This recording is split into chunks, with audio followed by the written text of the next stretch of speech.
panel, was that awesome? I was sitting backstage like, no, don't end. But do end. But don't end. But do end. Is there a clicker for the slides?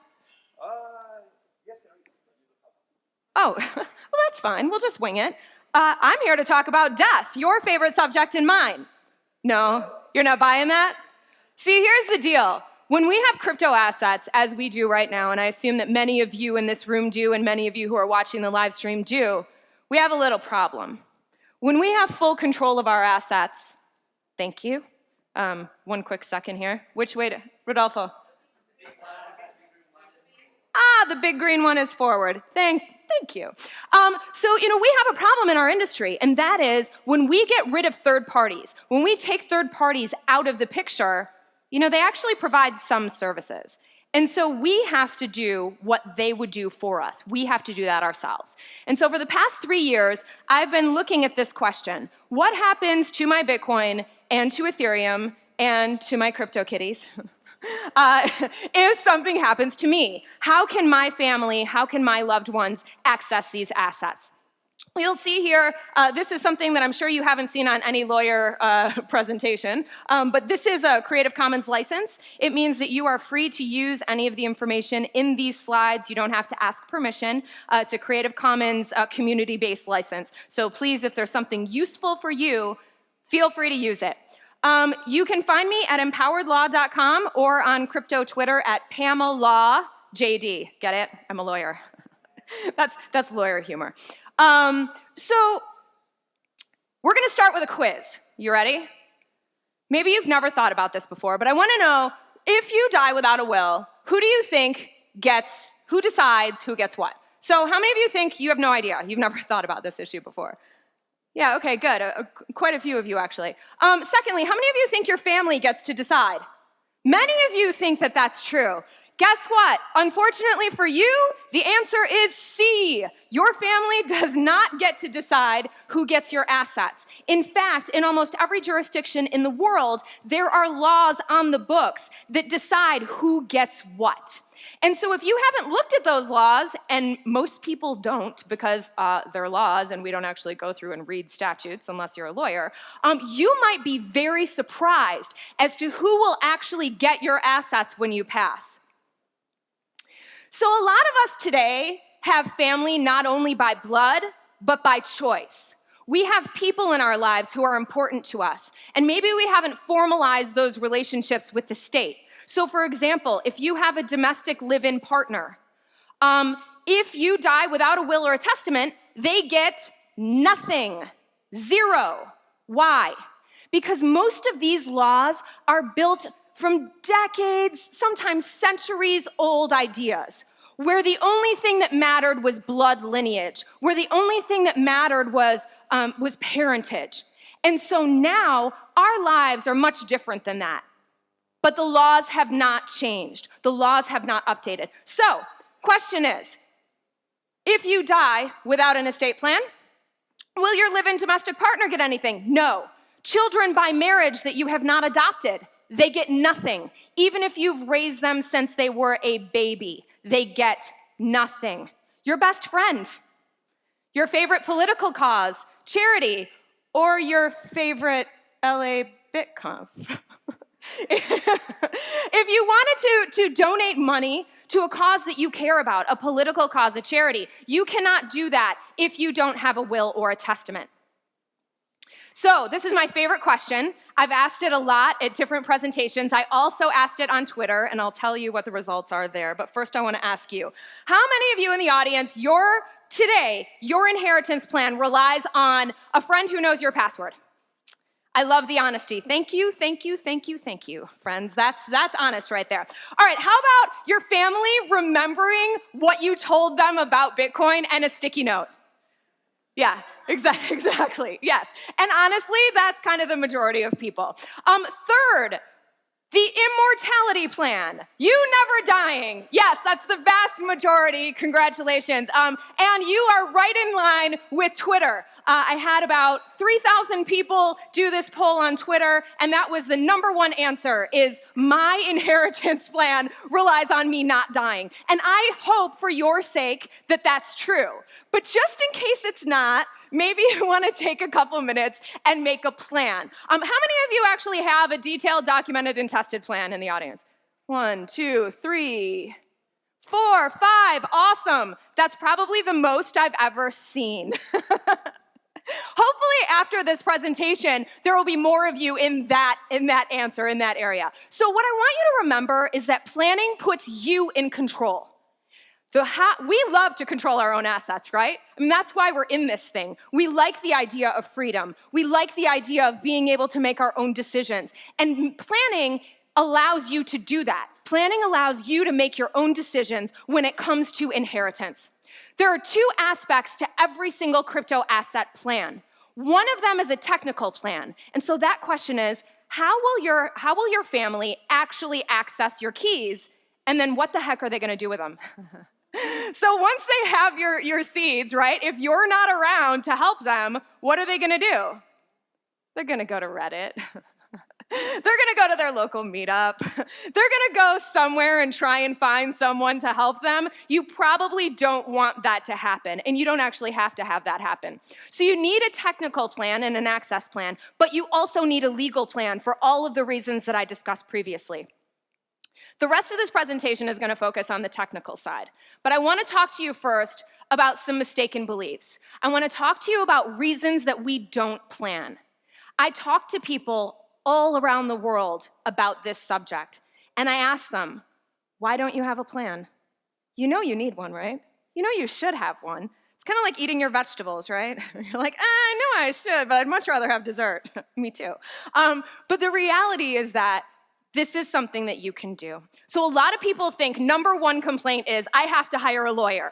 And no one wants to hire a lawyer. I'm a lawyer, and I don't even want to hire a lawyer, okay? So this is a myth. This is a mistaken belief, because you don't actually have to hire a lawyer to get started on your inheritance planning for crypto assets. In fact, most lawyers, a few in the audience, exception I see, don't actually know anything about crypto assets. So you can get started on your technical asset access plan now, today, without a lawyer. And then you can build from that technical access plan later and make it compliant with the law. So this is not a reason to not do this, okay? Second mistaken belief, you have to trust a third party. So a lot of times people think that inheritance planning means you take your secret, your private key, and you give it to someone. That is a terrible idea, right? You're like, yeah, I'm not doing that. I'm totally not doing that. That is not what inheritance planning is. Inheritance planning involves having an overall plan that tells people what to do when you're not around, but doesn't give them the keys beforehand. This is an important component. So you're not actually trusting a third party. The third most common mistaken belief is that I will get hacked or someone will find my plan and then they'll steal all my assets. Okay, you guys, in a plan, in a technical access plan, you're not writing all your seed words down. You're not giving a full list of every single thing that you have and every single secret, right? This is about thinking about how they can access it later, not giving them a one-stop shop on how to actually do it. Finally, how many of you have looked at the prices today? Oh, there's no smiles. I'm sorry, I know, I feel the same way. So you might be thinking right now the value is too low to plan, right? So I'm just gonna take you back a year ago today. How are you feeling then, right? Exactly. So we know that the value of these assets fluctuate a lot. They go up and down very quickly. And so if today you're feeling like the value is too low to plan and you still have your cryptocurrency, think about what the value might be in 6 months, in a year, in 5 years. Because inheritance planning is a long game. Inheritance planning deals with the value 5 years from now, 10 years from now. What does that look like? So these are all the excuses. These are all the things that people say why they don't plan, but I don't think that's really why. I think the real reason that people don't do inheritance planning is because people don't like to face their own mortality. You don't want to spend an afternoon. You don't want to hire someone to help you think about your own death. That sounds terrible, right? Why would you want to do that? There are so many other fun things that you can do instead. And so I want to shape the way that you think about this.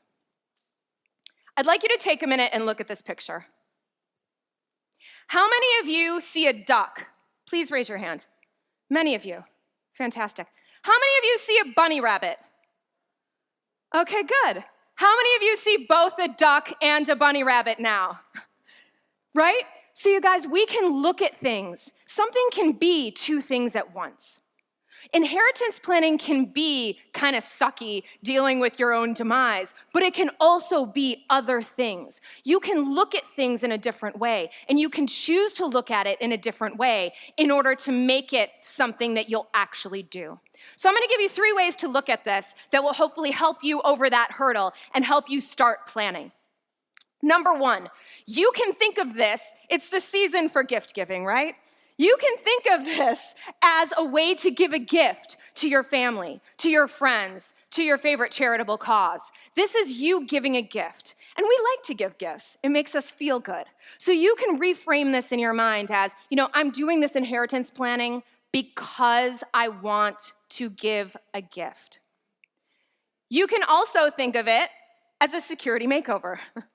So in order to do inheritance planning, you need to actually back up your wallets. How many of you have actually backed up your wallets? How many of you are raising your hand even though you didn't? Because you know it's the right thing to do, right? So you want to make sure when you're doing inheritance planning, you will need to go through and look at those backups and say, hey, are they still there? Could my heirs actually access these things? And what about passphrases and 2-factor authentication? All that kind of stuff. You'll need to take a look at that. So you can think of this as doing a security makeover for yourself. Finally, this is my favorite one. For those of you who are gamers in the house, you can think of this as a time machine mission, right? Maybe you get cryogenically frozen and you come back and you find your plan and now you have Bitcoin riches. I don't know. Any way you want to look at it, right? You can think of it as a game for yourself, as a game for your family, as a way to improve your current Bitcoin holdings or Ethereum holdings. Any way that you do this, do it. Just do it. So where do you start? I have a couple of free resources that are available on Medium, and they're also available on my website, empoweredlaw.com. And there are 2 places that are easy to start. One is with a cryptocurrency inventory, and the other is a letter to loved ones template. I'm thrilled to announce that just in time for this presentation, I was able to get the letter to loved ones template translated into Spanish. It is free. It is available to you right now on my website. I'm not going to take it down, so you don't have to go right this second. I'm thrilled. I'm absolutely thrilled that happened. And so you can use this, and hopefully it will help you start planning today. It's also available in English, and as you can see, it's literally a letter that gives you language. Dear loved one, if you're reading this letter, it's because I want you to know I have cryptocurrency. Also, people can steal this from you, so please be very careful if you have people help you. And the letter will help you think about this and write a letter to your family that they can then read when you're gone. The main thing I want you to remember is that we need to make sure that your family keeps the keys. And that involves making sure that they don't wipe your devices and they don't throw away your seeds. Do they know what a Trezor looks like? Are they going to open a drawer of USB sticks and go, oh, nerd stuff, and put it in the dump? You don't want them to do that. So you want your family to understand what's important and what's not. I would like for you to take out your phones right now. Yeah, do it. Take your phones out. Go to your calendar app. Add yourself a reminder for this upcoming week to write your letter to loved ones. This is totally unfair of me, I know, but I have the microphone. The thing is that often we know that we need to do these things. But the problem is we sit here in this conference and we get inspired and we get excited, and then guess what? Emily comes up after me and she talks about amazing things, and you guys are totally excited about it and you forget to do this. This is so important that I want you to put a calendar reminder to come back and visit this next week after you leave the conference. This could make all the difference to your family. You can also do an inventory. If you don't like the way that a letter feels, if it feels kind of weird to you or your family wouldn't like that, you can do an inventory, and it's basically the same thing. I'm not gonna go through it in detail because, again, it's available on the website for you to download for free. I've also written a book about this subject, and this book is available. I just published it this past year. I am working on having it translated into Spanish now. And it is available on Amazon.com and Amazon stores throughout the world. It is available in print, ebook. If you buy the print version, you get the ebook for free. And it's also available in audiobook, which it's been narrated by Stephanie Murphy. Stephanie Murphy is from the Let's Talk Bitcoin podcast. I know, right? And she's a professional voice actor. If you have never heard her speak, you should just get it for that. She has this lovely, velvety voice, and she'll walk you through estate planning. It's amazing. It's great. So whenever I do this presentation, people always ask about smart contracts. They're like, yeah, okay, great inheritance planning. I've got a smart contract for that. In fact, there are at least 4 ICOs, I believe, that have launched to do smart wills, okay? Here's the problem. The problem with inheritance planning and our assets is not transferring an asset from one person to another. We know how to do a Bitcoin transaction, yes? The problem is people. Who is gonna hold your heirs' keys? Who's generating those keys? Where do they come from? When I talk to people who have these smart will platforms, I ask them a couple of simple questions. How will the heirs actually get access to these assets? And when I ask that question, either A, they try to gloss over it, or B, it always ends up that they're doing the key generation. They're holding your assets. Why would you want to give them custody of your assets? My third favorite thing is that they say they're going to keep this situation a secret. And then once you pass away, they're gonna send your heirs a message. And I'm like, ooh, tell me more. How are you gonna send my heirs a message? And they're like, we're gonna send them an email. Epic fail, right? Why is this a failure? 1, they assume that your heirs are gonna have the same email address and then it's not gonna be compromised. 2, they're expecting that their email, unsolicited, is gonna pass through the spam filter. No.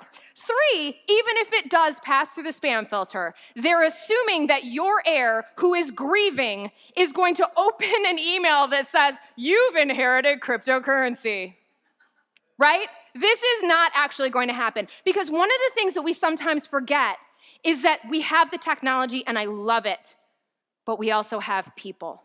And we have people that have to deal with these systems. If you're not around to oversee this, I want to know that these systems are actually going to work. I want them to have years of practical experience before I let my heirs and my clients actually use these things. Does that mean that I'm a Luddite and that I don't think smart contracts are going to work? No, right? I love time lock. I love the idea of including multi-sig with layers. All of these things are coming, and I love them. But don't forget about the people part. We're just not there yet. We will be, just not yet. In closing, I just want you to remember that humans die and crypto assets don't, but you can leave a lovely gift for your family. You can actually make sure that your family can inherit your Bitcoin, Ether, and CryptoKitties. And it doesn't take a lot. Thank you so much for your time and attention, and I'm happy to take questions.